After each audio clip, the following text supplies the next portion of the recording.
Eu quero saudar a todos sua graça e a paz do nosso Senhor e Salvador Jesus Cristo.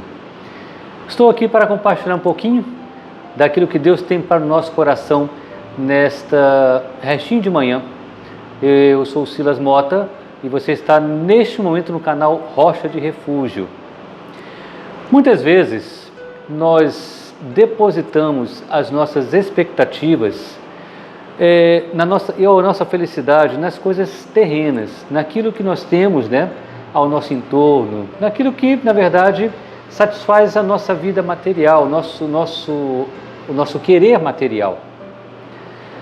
É errado ser feliz? Não é, mas essa busca, e esse apego ou essa valorização, muitas vezes, daquilo que é só dessa terra, nos impedem, muitas vezes, de contemplarmos as bênçãos que Deus tem derramado sobre a vida de cada um de nós.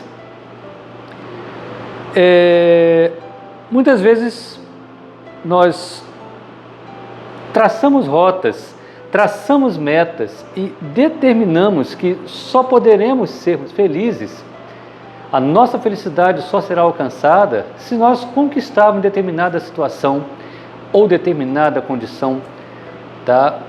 É algo que nós traçamos para a nossa vida, nós condicionamos o nosso estado de felicidade a algo material.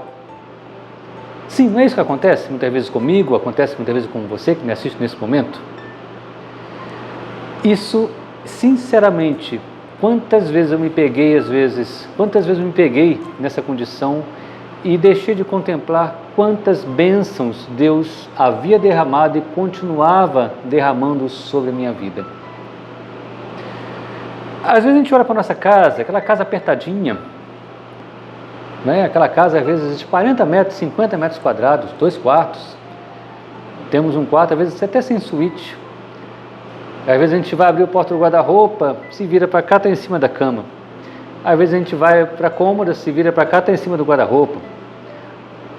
Às vezes tem uma suíte, às vezes não tem, mas o fato é que você vai para a sala, aquela salinha apertadinha, aquela TV, às vezes até o smart, mas não a TV moderna, às vezes alguns aplicativos não funcionam, mas transmite lá uma TV a cabo, capta uma TV aberta, consegue às vezes rodar um Netflix, consegue às vezes rodar alguns aplicativos, mas a gente sabe que às vezes poderia ser uma TV melhor.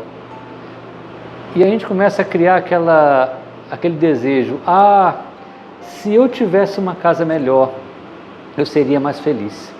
Se eu tivesse uma casa melhor, eu me sentiria bem comigo mesmo. Se eu tivesse uma casa melhor para minha esposa, para minha família, com certeza eles seriam mais felizes, me olhariam com outros olhos. Não é isso que acontece muitas vezes? Muitas vezes também, aquela pessoa que mora na rua, que se cobre do tempo com uma lona, que se cobre do frio. Esses dias eu passei e vi uma pessoa na calçada que ela, por conta do frio que estava aqui na cidade, ela pegou um saco plástico, devia ser um saco, deve ter embalado uma geladeira, não sei, e ela entrou ali e ficou ali embaixo. Eu não tinha condição de doar um cobertor para ela, tarde da noite, não estava perto da minha casa e não tinha loja aberta, mas eu percebi essa condição dela. Às vezes essa casa que você às vezes reclama, ou fala que é apertadinha, essa TV que às vezes não é de última geração, mas que consegue te trazer entretenimento, essa casa que cobre a sua cabeça da chuva, cobre do sol, te protege do calor, do frio. Essa casa que você fala que não te satisfaz, muitas vezes é o motivo de oração de quem está na rua, de quem mora de aluguel, às vezes paga com dificuldade o seu aluguelzinho, numa periferia, numa favelinha. Não estou falando com preconceito, estou falando uma realidade, E às vezes a oração dele é ter essa casinha apertadinha, com essa TVzinha que você às vezes acha que não é de última geração. É a oração dele. Muitas vezes você tem aquele trabalho que te estressa atrás de uma mesa, e você trabalha, escreve, digita e cansa, Às vezes são 8 horas, 10 horas de trabalho, tem um salário compatível com o que você exerce de profissão, tem uma vida às vezes digna, consegue dar um certo conforto para a família, mas é um trabalho que te estressa. E de repente você coloca assim, nossa, quem dera, Se eu conseguisse um trabalho que eu pudesse ter menos horas de trabalho, né, pudesse ter menos esquenta-cabeça, não ficasse atrás de uma mesa, né, com essa rotina que me cansa às vezes, né, sempre a mesma coisa, sempre a mesma coisa, de repente eu seria mais feliz. De repente, o trabalho que você está dizendo que é cansativo é o motivo de oração daquele que está numa bicicletinha, no meio da rua, com uma caixa de isopor nas costas, carregando peso, debaixo de chuva, nem uma motocicleta ele tem. É uma bicicletinha, de vez em quando aquilo folga, de vez em quando é um pneu que estoura, de vez em quando é uma corrente que solta, ele mexe, ele suja a mão toda de graxa e vai essa luta toda dele. De repente esse trabalho seu que você acha cansativo, estressante, né? Porque a rotina nos estressa e a gente começa de repente a não enxergar quão abençoador aquilo é para a nossa vida. De repente esse trabalho que te possibilita dar uma vida digna para a sua família, que você acha tão cansativo, é o motivo de oração daquele que está na rua, nessa condição que eu citei. De repente você tem filhos, né? Filho pequeno, não dorme direito, porque chora à noite, tem cólica, às vezes é aquela preocupação, adoece, corre para o médico, e aí está no trabalho, vem um telefone da esposa, fulano adoeceu, fulano está com febre, você tem que sair do trabalho, corre para cá, vai para o médico, vai para lá. É aquela vida, né, de pai e de mãe, que quem é pai e mãe sabe como é que é. Ou de repente aquele adolescente que já está naquela fase da rebeldia e de repente não te respeita tanto, é aquela fase do confronto. Esse filho que às vezes você fala assim, nossa, se eu soubesse que ser pai era isso, que ser mãe era isso, de repente eu não queria isso agora, ou não desejaria isso na minha vida, ou de repente eu deixaria mais para frente. De repente essa dificuldade que você passa hoje com o filho que você tem é o motivo de oração daquele que não consegue gerar, daquela mãe infértil, daquele pai infértil, daquela mãe ou daquele pai que de repente por algum motivo não conseguiu realizar o seu desejo de ser paternidade, ser pai ou ser mãe, com exercer a paternidade ou a maternidade como a palavra de Deus nos coloca. De repente, essa condição que você passa hoje é o motivo de oração daquele que não tem. Meus irmãos, quantas vezes nós deixamos por conta de cansados da vida, cansados do labutar, cansados às vezes dessa missão nossa, seja de trabalho, seja de ser provedor, seja de ser mãe, seja de ser dono de casa, seja de ser pai, tá? Ou desse apego a coisas materiais. Quantas vezes a nossa insatisfação e a nossa busca por satisfazer algo que nunca se sacia, tá? Não nos permite enxergarmos quanto Deus tem nos abençoado. Paulo fala em 1 Tessalonicenses capítulo 5, verso 18, ele diz ali, em tudo dai graças, porque esta é a vontade de Deus em Cristo Jesus para convosco. Claro que não é a vontade de Deus de sofrer, não é a vontade de Deus, às vezes é um projeto de Deus para a sua vida. Eu vou deixar ele sofrer um pouco aqui para que ele possa amadurecer, para que ele possa crescer. Tá? As lutas nos fazem crescer, mas é claro que a vontade de Deus é que nós cresçamos, sejamos plenos da graça, do conhecimento, tá? Recebamos de Deus a misericórdia e a graça e concedamos isso também ao próximo. Deus quer que nós sejamos assim. Então, não é vontade de Deus que nós vivamos uma vida de sofrimento. Quando Paulo aqui, porque esta é a vontade de Deus, a vontade de Deus é que nós sejamos gratos, gratos por aquilo que temos, gratos até pelas lutas que passamos, porque de algum momento elas são ferramentas de crescimento de Deus para a nossa vida. Paulo passou... Quando Paulo esteve na prisão em Roma, ele escreveu algumas cartas. Uma delas foi a carta aos Filipenses. Ele agradece a igreja de Filipos, tá? E ele escreve ali na carta aos Filipenses, capítulo 4, versos 11 a 12, ele fala o seguinte: não digo isto como por necessidade, porque já aprendi a contentar-me com o que tenho. Olha que interessante. Sei estar abatido e sei também ter abundância. Em toda maneira, em todas as circunstâncias,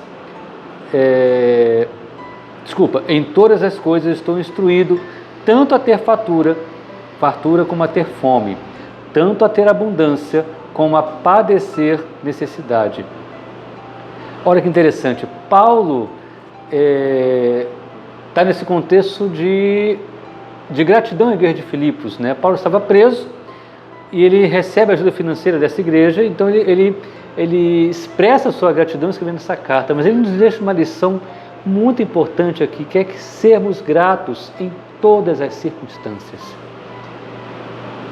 Meu irmão, minha irmã, nesse momento eu convido você, um exercício que eu já fiz hoje enquanto eu meditava nesse texto, convido você a olhar para a sua vida, olhar para o trabalho que você tem, olhar para o emprego que você tem, olhar para a esposa que você tem, olhar para o marido que você tem, olhar para os filhos que você tem, olhar para as condições que muitas vezes você acha que te fazem sofrer.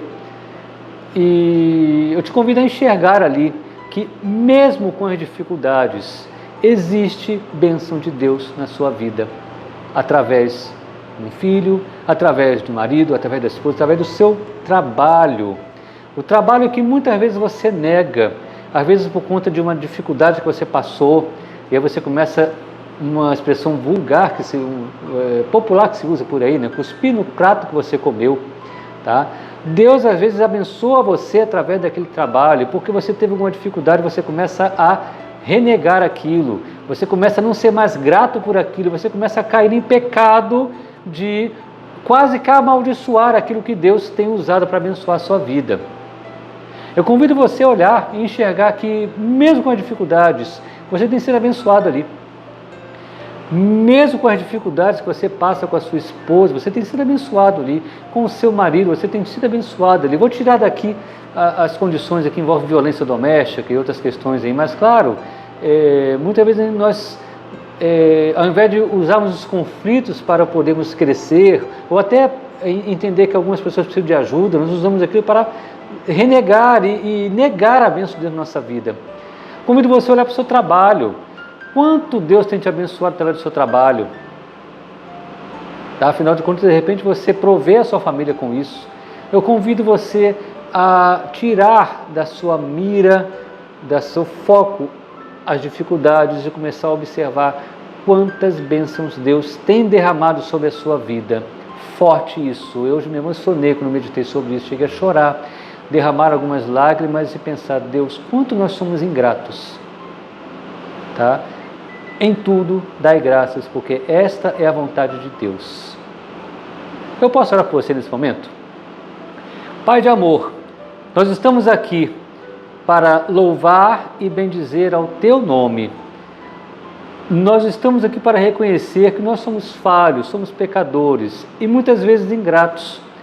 Não reconhecemos, por conta de uma dificuldade que nós passamos em alguma área da nossa vida, em alguma situação da nossa vida, seja no trabalho, seja nos estudos, seja nos relacionamentos, nós começamos então a ter atitudes de ingratidão com aquilo que Deus tem também nos usado para nos abençoar. Cada vez, ó Deus, que nós não reconhecemos a Tua bênção em alguma situação, nós pecamos, e nós estamos aqui para apresentar esse pecado diante de Ti, e pedindo a Deus, perdoa-nos pela nossa ingratidão, perdoa-nos pela nossa falta de condição de enxergar aquilo que Deus tem derramado de bênção sobre a nossa vida. Nos perdoa pela nossa falta de fé, que muitas vezes nos leva a pecar. Ó Deus, derrama da Tua misericórdia nesse momento e perdoa a nossa ingratidão.